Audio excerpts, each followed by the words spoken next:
Okay, woodworking fans, this is a special hammer that I've made. It's actually not really a hammer, it's more of a small wedge hammer which is designed to be able to tap in wedges in a picture frame.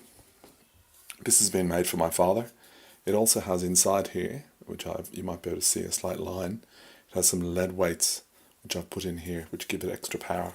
Again, Australian red gum and a more lighter coloured hardwood.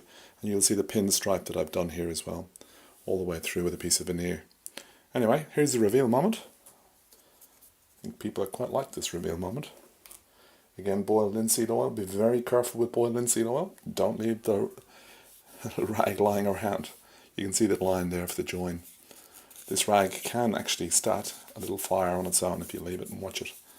It's one of those dangerous things that people don't understand, so I dispose of these very quickly and make sure there's no fire risk.